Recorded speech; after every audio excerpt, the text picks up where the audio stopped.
at the Ulysses S. Grant National Historic Site in St. Louis, Missouri. Raise your hand if you've heard of Ulysses S. Grant before, just a show of hands. Okay. Would anybody like to step up to the camera and tell us, why is Grant famous? Why do we know this guy's name? He's pretty famous. But why? Okay, Ulysses S. Grant was, I think he was a leader in the Civil War for the North, and he eventually became president. Okay, yeah, you're right. So first thing that makes Grant famous, he's a Civil War general, the famous general who ends up winning the Civil War for the North. He also becomes our 18th president. He was so popular from being a general that he's elected president in 1868. So this is what Grant's famous for. But I'll tell you guys, before he became a famous general or a famous president, he lived right here in St. Louis, Missouri. And he actually worked here as a farmer on his father-in-law's plantation. And I'm just going to turn the camera around at this point so you guys can see. Here at the Grant Historic Site, we actually have President Grant's historic home, Whitehaven. So this is the home where Ulysses S. Grant lived from the years 1854 to 1860.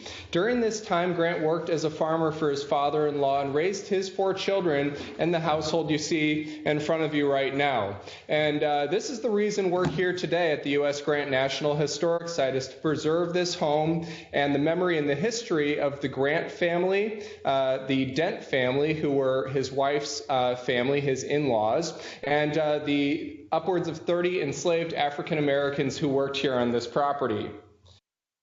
It's no doubt that Ulysses S. Grant, certainly while living here on this slave plantation, formed ideas on civil rights that would come into play later during his role as a general and as president. I'm going to switch you guys around again so you can see me. And before we dig into the meat of today's lesson, I just want to talk a little bit about primary sources. I'm not sure if you guys are aware of this or not, but the lesson today is actually called Presidents and Primary Sources. It's part of a series put on by the National Archives, and they really want you guys to learn about primary sources and why they're important and what they are. So first, before I begin, I just want to talk a little bit about what makes a source primary. So what is a primary source? Well, primary sources are materials, and this is a definition, are materials directly related to a topic by time or participation. So directly related. These materials can include letters, speeches, diaries, newspaper articles from the time, oral history interviews, documents, photographs, artifacts, and pretty much anything else that provides a first-hand account of a person or event. But it has to be a first-hand account. Some materials might be considered primary for one topic, but not for another. For example, you guys might have heard of Abraham Lincoln's Gettysburg Address. Just give me a thumbs up if you've heard of the Gettysburg Address before.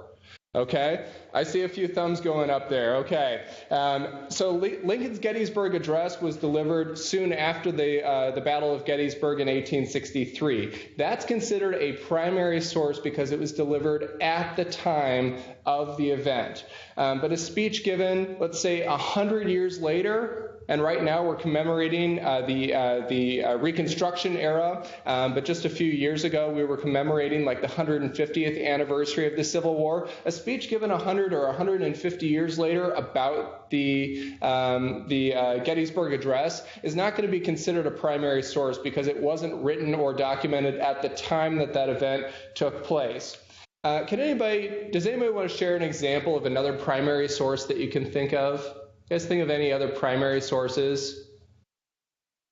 Think about what you're learning in school right now and what primary sources, what documents from the time might be great sources to learn about these things.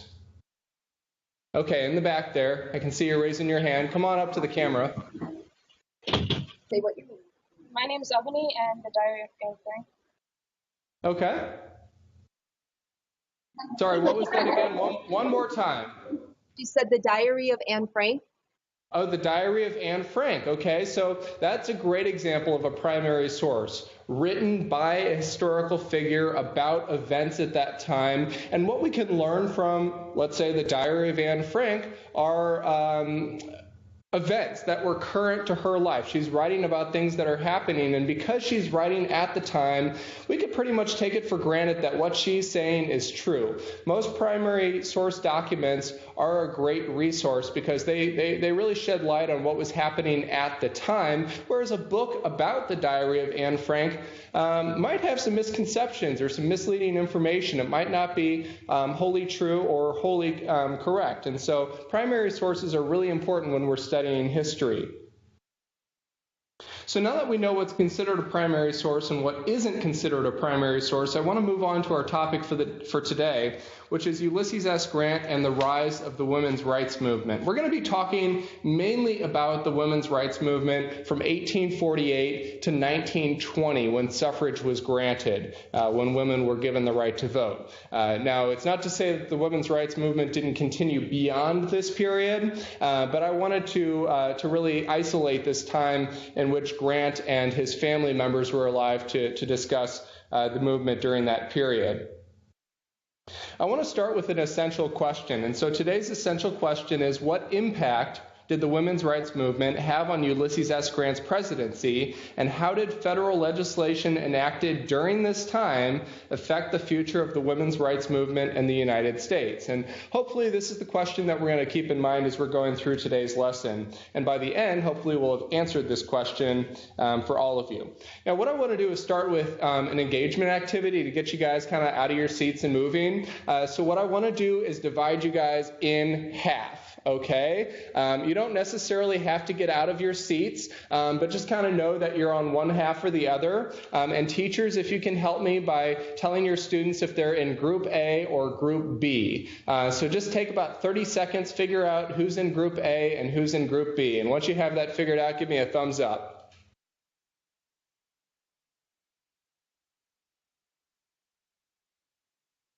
Okay, it looks like we're all there. So we're going to start with an activity called cookies or candy bars, or cookies versus candy bars, I should say. So I've got you guys divided into two groups. I want to explain that Group A is going to be voting. So Group A, raise your hand. Okay, all right, Group A, you guys are going to be voting on whether you would like to have cookies or candy bars as a treat. Okay, so, and I just want to explain that Group B, you guys are not going to have any choice in this. Okay, so go ahead and Group A, make a decision. Talk amongst yourselves really quick. Decide whether or not you want cookies or candy bars. Once you have an answer, go ahead and give me a thumbs up.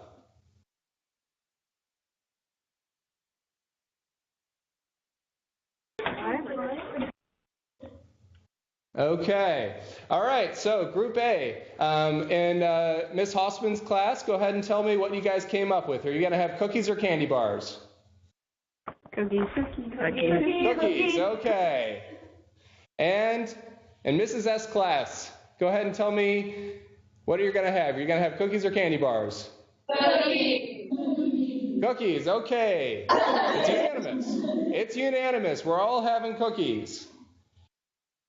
Okay, so you guys have decided. Now, it's apparent, right, that Group B was never asked what their choice, what they wanted or what their choice might be, right? We didn't ask Group B what they wanted to have, cookies or candy bars. I left that solely up to Group A. So now I want to turn to Group B, and I want to have a representative from Group B step up to the microphone and talk back to me here. Students from Group B, how did you guys feel about having the decision made for you? How did you feel about decision? All right, somebody from Mrs. S class coming up? Are there? Yes, we're here. Yep. Go up there. Go up to there. All right, so how did that make you guys feel? I'm so confused. Right here? Back up. Look at that camera. Look at that camera. This is the camera. Yeah. Right there. Okay. Yourself now. So now tell us. Okay. So I guess it was sort of like unfair, like green. I don't Okay, know. so it I felt don't know if anyone unfair. over here is actually really super annoyed because it was over cookies. but Okay, but let me put it this way. Maybe cookies and candy bars not a good incentive in this case. What if I was to say, let's say let's just say I'm going to let your teacher decide if you're going to have class indoors or outdoors today. Now, here in St. Louis, it's a pretty nice day. It's 65 degrees and sunny. So just imagine these conditions. I'm going to let your teacher decide for all of you guys if you're going to have class inside or outside. And actually, kind of looks like your teacher's already made a decision. How do you feel about that? angering. Not. Right, you'd like a say in that, wouldn't you? Okay, so that's kind of the point I'm driving at. What about Group B in this other class? How do you guys feel? Cookies versus candy bars, Group B. Do you feel left out? I was just kind of checking Georgia.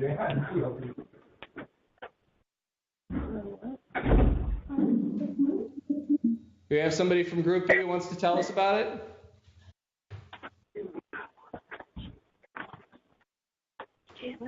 Okay. They're camera shy here. Oh, okay. Well, that's all right. So I think we get the point, though, right? It's unfair for one large group of people to make a decision for another large group of people, right? Because that other group didn't get to make a decision, didn't get to voice their opinion. So the point of this activity was really to let you guys get a feeling for what it might be like to have choices made for you or denied for you for no logical seeming reason. And I think you guys will start to understand why I've done this activity to start our lesson for today. So I'm going to switch you guys down to a view of some photographs here. I want you guys to be able to see some pictures as I tell you about the history of the women's rights movement. So let me just switch our camera view here. Whoops, that's the wrong view. Sorry, I'm probably making you guys dizzy. Okay, can you guys all see that? Give me a thumbs up if you can see that picture. Okay, awesome. Okay, so you guys are currently looking at a photo of a chapel in Seneca Falls, New York. Raise your hand if you've heard of Seneca Falls before. Okay, your teacher's raising her hand. She's heard of it. So Seneca Falls is going to be one of our important locations. This was the beginning, the site of the beginning of the women's rights movement. The first women's rights convention was held at this chapel in Seneca Falls over 2 days, July 19th through 20th in 1848. And this was 20 years before Ulysses Grant would be elected president.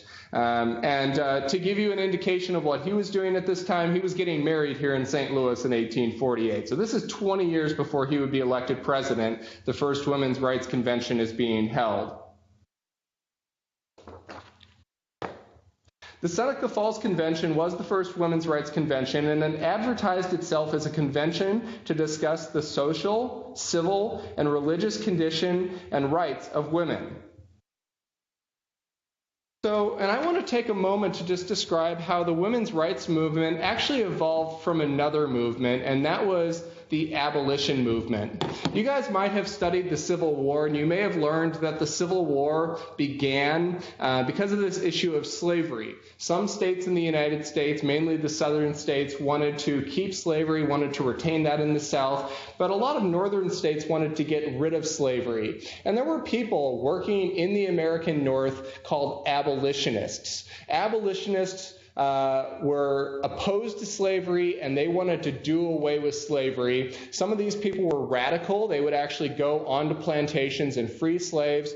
Other abolitionists would write articles to newspapers about how slavery was bad. But the abolitionist movement predates. It comes before the women's rights movement. And eventually, the abolitionist movement leads to the freeing of African American enslaved people living in this country, with the end of the American Civil War, all slaves in this country who were being previously legally held in slavery were now free and could live their own lives. Now, women took note of this, and a lot of these former slaves were women who now had freedom in a sense, but were still bound to the roles of the traditional housewife, if you will. And so this movement, this women's rights movement, really grows out of the abolitionist movement. As people shift from the rights of former slaves to the rights of women, the women's rights movement gains steam. But it really comes out of this abolitionist movement that we saw before. Oh, sorry guys, I keep doing that. So the end result of the convention was a document written by Elizabeth Cady Stanton, who was one of the leaders and organizers of the convention. She was, by the way, also an abolitionist. And what they turn out is a document called the Declaration of Sentiments. Okay? And we're going to spend some time looking at this today. And I think I sent this to you guys, or I sent this to Matt. Hopefully he forwarded this to the classrooms. An activity page. And it should say the Declaration of Sentiments activity and document there at the top of the page. So just give me a thumbs up. I see Miss Hossman's classroom has those in their hands. I see thumbs up coming from Mrs. S's classroom as well. So that's awesome. I'm glad you guys have those in hand. Now what I want you guys to do is divide the classrooms into groups of 4. Okay? And if we have more than 4 groups, that's fine. But we're going to number the groups 1, 2, 3, 4, and each group is going to have 4 people in it. So at this point, teachers, if you can divide your classroom into groups of 4, go ahead and divide up into those groups, and then I'll explain what we're going to do next. So I'm going to give you guys about 1.5, 2 minutes to divide up, and then listen carefully for the next instructions.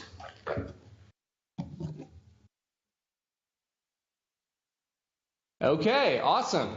So what I want you to do is popcorn read the document.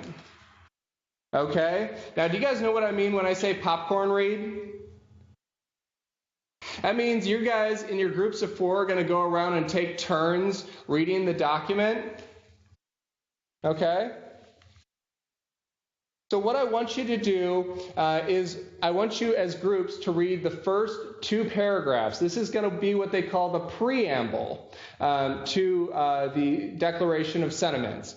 Then what I want you to do is read the list of grievances that follows. And I'm going to tell you guys that you don't have to read the whole list. Do we have at least 4 groups in each room? So in Ms. Hossman's class, how many groups do we have? 3 groups, okay. So what I'm going to have you guys do is divide that list into 3. Okay, so if you can divide that list of grievances into 3, and group 1 will read the first third, group 2 will read the second third, and group 3 will read the last third. And then what we're going to do when we get together is try to synthesize or summarize some of the things that you're reading. So go ahead and start reading that document in your groups, and then discuss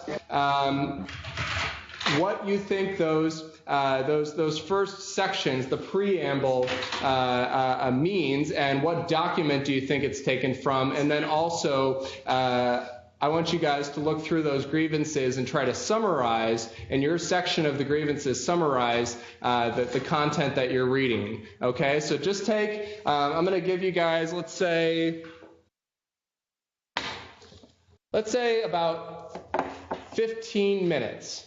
Okay, so I'm going to give you guys, or you know what, let's do 10 minutes. I'm going to give you guys 10 minutes, okay? Try to read what you can, summarize what you can. I know it's not a lot of time, but we're going to come back and discuss it. So if you can't get through all of it, that's all right. We're going to discuss it as a group. But go ahead and break up and start reading.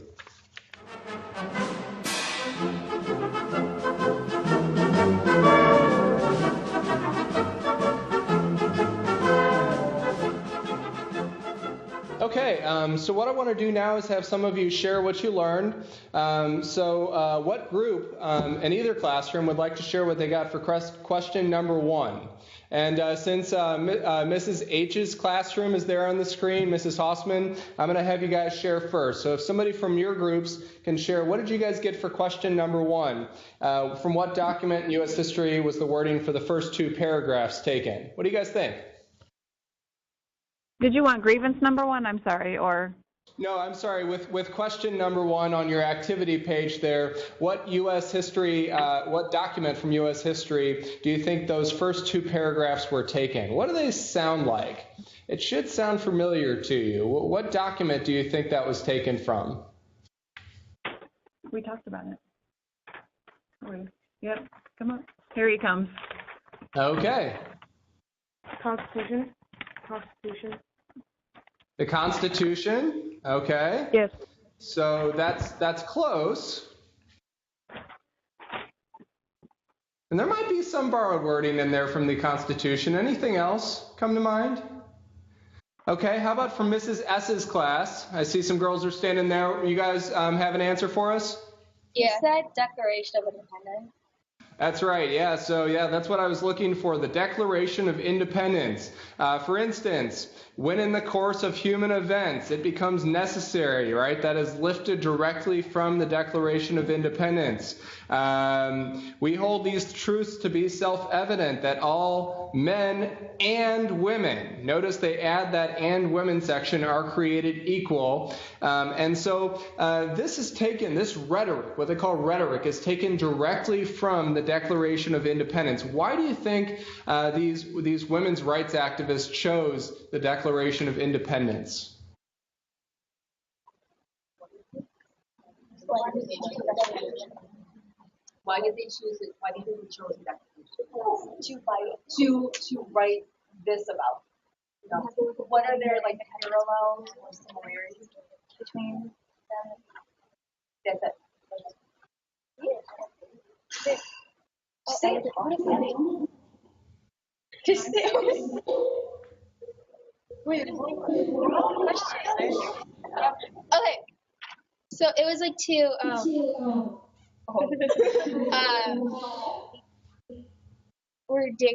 like they should have the same rights as men because like they're equal, and the Declaration was saying the colonies were equal to Great Britain, and the women are saying like, oh yes, we are equal to men, so we should have the same rights as them.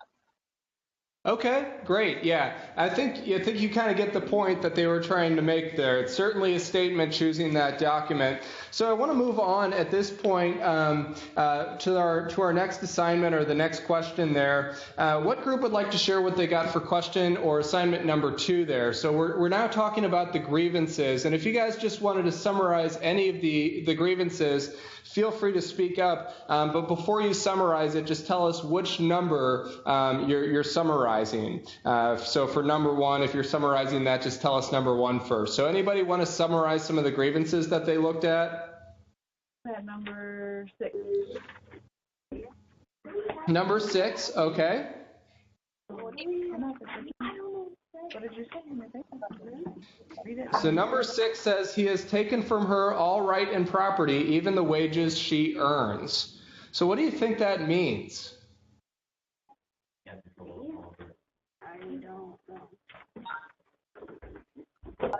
That she can't own land or keep her paycheck.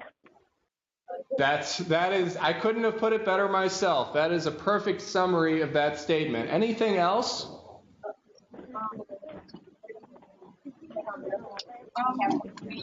Looking into grievance number 7. Okay, yeah, grievance number 7, and some of the main points that we felt were important was like it said that she can commit crimes if it's done in the presence of her husband, or she's like has to be obedient to her husband. So the women are viewed as property in these grievances, which they probably wanted to highlight because they should be guaranteed inalienable rights as well. Yeah, which they didn't have, and everything was taken away from them. They were basically, like you said, treated like property and forced into marriages, and they didn't have their right to divorce or do pretty much anything they wanted. Right. Yeah, so I think you guys have done a really great job of summarizing those 2 points. And in your last summary, I think you also did a good job of telling us a little bit more about the rest of the grievances. Since we only have about 5-6 minutes left, I do want to move on with today's program because I do have some more information about the movement that I want to share. Ladies, I really appreciate you guys all standing up. I know you probably had really good answers, but we're just running short on time. But feel free to continue this discussion afterwards with your teacher, because I think the Declaration of Sentiments is really an important primary document to learn from when it comes to the history of the women's rights movement. So at this point, I do want to move on and show you guys some more images. Oh, there we go again. There's the house, and back to the images.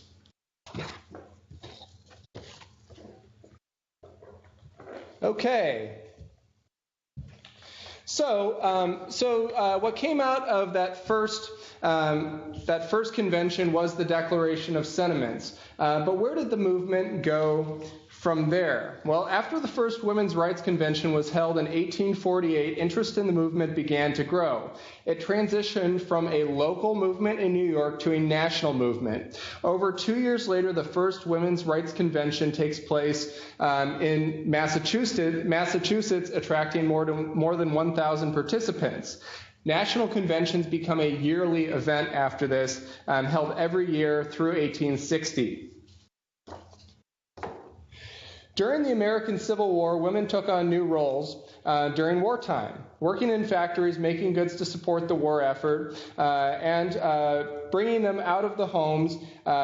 This took them into the workplace. Women during the war also acted as nurses, disguised themselves as men sometimes, and enlisted as soldiers, and they even acted as spies for both the Confederate and the Union armies. So during the Civil War, women are taking on new and vital roles for the war effort. Unfortunately, at war's end, a lot of these women would be pressured to abandon these roles, leave their workplaces, and go back to the home to take on this role as the quintessential housewife.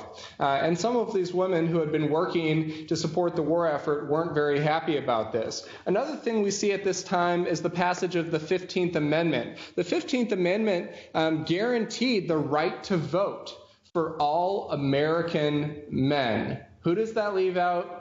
The women.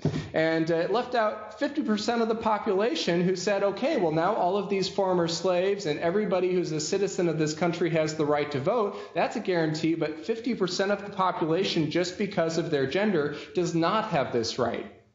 Women suffragettes took issue with this. And they realized that to overcome obstacles put in place by men, such as those grievances that we read in the Declaration of Sentiments, they would have to gain that right to vote. Julia Dent Grant, who you see in the picture here, realized that was the wife of President Grant and was in favor of some women's rights and fair treatment of women. Those who knew Julia personally said that she was a staunch defender of women's rights in general and refused to allow jokes at women's expense to be told in her company. Those who questioned the capability or even the equality of women earned her wrath. A man named Brigham Young, who was a Mormon at that time, discovered this when the First Lady grilled him about the Mormons' practice of polygamy and its negative effect on women. Yet while she believed in the abilities of women, she was not sure that women should work, nor did she publicly support women's suffrage, although she does refuse to sign an anti-suffrage petition. So when somebody presented this idea of anti-suffrage, this group against voting rights for women, she said she would not sign their petition, which seems like an obvious omission to many. In 1869, President Grant signs into law a property law. This law would protect women's property in Washington, D.C. from their husband's debt and it provided them the ability to sue in Washington, D.C. Later, in 1869, Susan B. Anthony and Elizabeth Cady Stanton formed the National Women's Suffrage Association. The primary goal of the organization was to achieve voting rights for women by means of congressional amendment to the Constitution. And there's a picture of Susan B. Anthony there. Some of you might be familiar with her already. November of 1869, Lucy Stone, Henry Blackwell, and others from the American Women's Suffrage formed the American Women's Suffrage Association. And this was a similar organization, but they were actually at the state level. They went state by state trying to attain voting rights for women. In 1870, a law was passed in Washington, D.C. that guaranteed that all women working for the federal government in Washington, D.C. would be given equal pay for equal work. And this is a topic that's still relevant in the women's rights movement of today, but it was certainly relevant at that time as well. And a lot of people don't realize that Grant helped pass this law in 1870. The law required that all federal female clerks would be paid fully compensated salary. However, lower-tiered female clerks were exempt. The law increased women's salaries from 4 to 20% during the 1870s. However, the culture of patronage and patriarchy continued, and the Republicans, who needed women to campaign for Grant in 1872, added to their platform an open discussion of women's rights. So Grant takes on this open discussion of women's rights, but they don't actually endorse women's rights. So what's the result? Well, a woman named Victoria Woodhull decides to run for president, and in 1872, she actually does become the first woman nominated by a party called the Equal Rights Party to run for president. The Equal Rights Party that she ran for nominated Frederick Douglass, the famous African-American orator and former slave, to be her running mate. Woodhull was supportive of women's rights. She was also supportive of free love, the idea that women should not be bound to marriage and that they should be allowed to divorce if need be. And she was seen as scandalous for this reason at the time, but she was certainly one of the prolific women's rights activists of her time. And she, of course, like I say, concluded that women should have the choice to leave unbearable marriages. She unfortunately does not win this election, and many people question if she had been elected, her ability to serve, given that she was only 34 years old when the election took place. And you guys might know that you have to be 35 according to the U.S. Constitution to become president. However, there is no law in place, contrary to popular belief at that time, that women could not run for president. They could. They just had to be 35 to serve, and she was only 34 when the election took place. Now, there's no indication how many votes she received, but 12 years later, the Equal Rights Party does nominate another candidate, and that candidate received close to 5,000 popular votes in 6 states. Ulysses S. Grant instead won the election of 1872 in a landslide. And although he appears supportive of equal rights for all, he does little to advance the position of women during his administration. It's said that Grant did appoint a number of women to federal positions, including positions as Postmaster General, and in a number of instances, other positions as well. Perhaps this led to the advancement of women in the federal government. Who knows? Nonetheless, while progress towards women's rights during Grant's administration was made, Grant himself should not be given too much credit. It was mainly the work of activists such as Victoria Woodhull, that woman who ran for president, and Susan B. Anthony, who worked towards suffrage, voting rights for women that advanced women's rights onward. I want to thank you all for joining me today for this lesson on Ulysses S. Grant and the women's rights movement. Thank you very much for attending.